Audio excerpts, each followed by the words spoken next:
The best way to acquire wisdom is learning from other people's mistakes, and especially smart people like me. So I'm going to condense my biggest mistakes connected to health, wealth, and love. Salud, dinero y amor.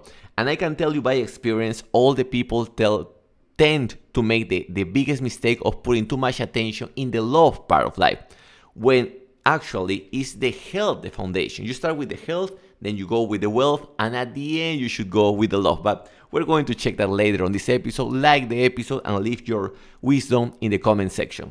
So, just for algorithm purposes, por temas de algoritmo, I'm going to start with love to make this cooler, this episode. And I'm going to share my love mistakes, my dating mistakes. The first one I would say is dating people that you see every day, perhaps at the gym or in your job. It's a problem when you start dating people that you will see anyway every day, because it's too much time together. And also you start cutting your social circle because you spend too much time just with one person. I remember this happened to me and many friends of mine, is that you see a woman at the gym, she's a big ass woman, and you say, okay, let's just fuck this woman. The next day you go, she asks you for a favor, you need to help her. You're not going to be an asshole. So you help her. Then when you realize now you are working out with her, and as you can tell, when a man works out with a woman, basically you are training her because you are helping her with her exercise, but she's not going to help you with your exercise. And I know some guys are going to say, no, but my woman helps me. It's very unlikely that a woman knows how to help you. She's going to help you in the way that she can. She's not going to spot you as good as a man will do it. That sounds gay, but it's reality. It's actually how it goes. So what I do now is if I date women from the gym that I go, I try not to date the women from the same location. I try to go to other locations that are far away, and I date those women. And in the gym that I go, I just try to keep friends. I still want to ask for phone numbers because eventually in the future I will move to other gym and I can keep a connection with these women. But dating women from your same gym is kind of scary. That is the first mistake. The second is spending too much time with them.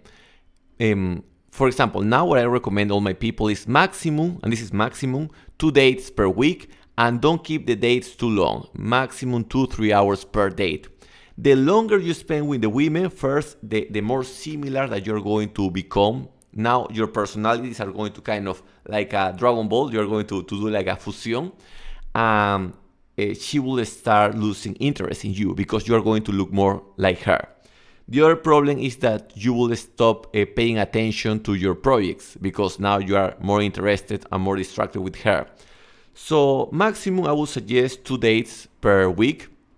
Almost in my life, I handled my dating relationships like that. But I remember there was one that she told me that we should spend more time together. I was dating her perhaps 6 times per week. And in one moment, she told me, hey, we are falling in monotony. So that is the classic shit. So if you don't want to experience that mistake, I would say maximum 2 dates per week. If you are married, that's other story.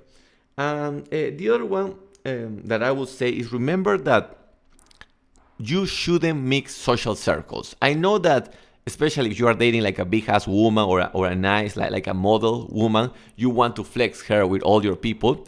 But 2 things happen here. First is that now your social circle is her social circle. So if you break up with her, what do you do with your people?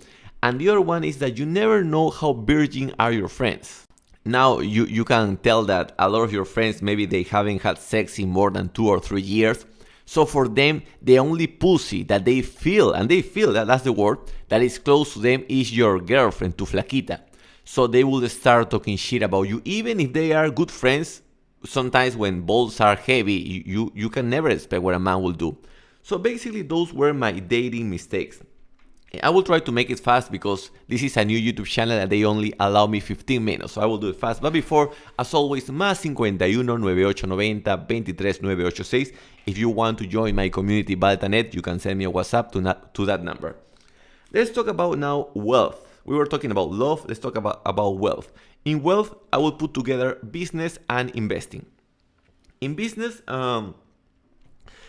Employees, I will say that could be a mistake. If you don't want to be a boss, and many people believe that being a boss is cool.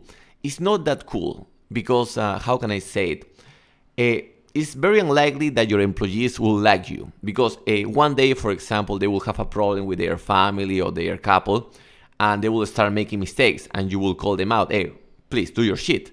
And when that happens, you stop being the friend. I used to have employees, and I can tell you, I treat my employees like kings and queens. I used to pay them above market price. I used to feed them. Imagine when the minimum wage, cuando el sueldo mínimo was, I think, 900 soles or 800 soles here in Peru, I used to pay 1,600 soles, double, 2x. I asked them to work only 6 hours per day, not 8, 6 hours. Plus, I used to give food, les daba comida. Imagine, so more money, less time, food. And you will say, yes, they are going to work properly. No, at the end, they hate you anyway. So for that same reason, if you are going to become a boss, you need to understand that you're going to be hated by your people and you shouldn't care. I do care, so that's why I prefer not to have employees. I prefer to work with freelancers. The beauty with freelancers, if you have a small business, I think freelancers tend to be a better option. First, they work faster. They do it with more care because they know if they do it good, they're going to get bigger projects in the future. And also for that reason, they want you to grow. So if you are just starting freelancers, and also instead of hiring employees, ask, how can I buy back time? There is a popular YouTuber, he's also a businessman, Dan Martel. He has a book about that, buy back your time. So my question, if you can ask this question to yourself, is what is the cheapest way to buy 1 hour back of your time? For me, is someone who cleans the house. I don't need to do it. Someone who wash the car. Someone who walk the dog. I still walk Armando, but I have a person that also walk him twice a day. So in that case, let's say if in the morning I'm busy, I know there is someone. It's like a backup plan for Armando. My mistake back then in time was that I was trying to delegate the most important part, that was the WhatsApp. No. Especially the sales. Be very careful with delegating the sales part of your business. So far we have the employee thing. We have also the ratio of exploration and exploitation. It's good to explore new things because that's how you find opportunities, by exploring, by spending time, not on TikTok, but doing research, going deep on things. And once that you find something good, squeeze that motherfucker, squeeze the fruit. You start exploiting. I remember, and I'm going to show you some opportunities that I mentioned in the past and one big one that is happening now. But when you find an opportunity, squeeze that fruit as much, take all the juice from the fruit. When you start making so much money, in that moment you think, okay, maybe I could allocate some money here and there, but don't forget to go balls deep when you find opportunity. Perhaps one of the first that I found was in the year 2010. That was the social media, the Facebook ads. Still, they work so good this day, but I remember when that happened, I got distracted helping other people with their project instead of keep working on my thing. And I remember my mentality was, if I'm growing, I should help other people to grow their business too. But many times they don't want to grow and they don't want to work in the way that you want to do. So we all believe that everybody's like us, right? Like, oh, if I have work ethic, everybody have work ethic. No, it's not the case. You will meet people. That's why it's good to network, because you want to find people that more or less think like you. But the same people that you start is not going to be the same people that you're going to end. You're going to switch a lot of social circles when you start doing business. And talking about wealth, I will just summarize it like this. Like, only invest in things that you understand more than 90% of the market. And only invest on assets that you have insiders. For example, now I'm not investing on... Well, sometimes I still doing it in plot of lands, but now I don't buy to, for example, in Peru we have Los Portales. If I'm going to invest, I wouldn't go to Los Portales or one company like that. I will find a contact that is the developer, el desarrollador del proyecto. I will go to the developer and I will negotiate directly with him. In that way, you can get the project perhaps with a 60% discount. You can find the price below market price, and now you have a better investment. So that is talking about business and wealth. And let's go to the last one that nobody pay attention. That's why I send it to the last part of this video, but it's the most important one. That is the health. In the exercise part, because we all assume if I do exercise, immediately I'm going to be healthy, and it's not the case. It's important not to overdo it. When we start doing exercise, say I'm going to go every day from Monday to Sunday, and I used to do it like that, sometimes even twice a day.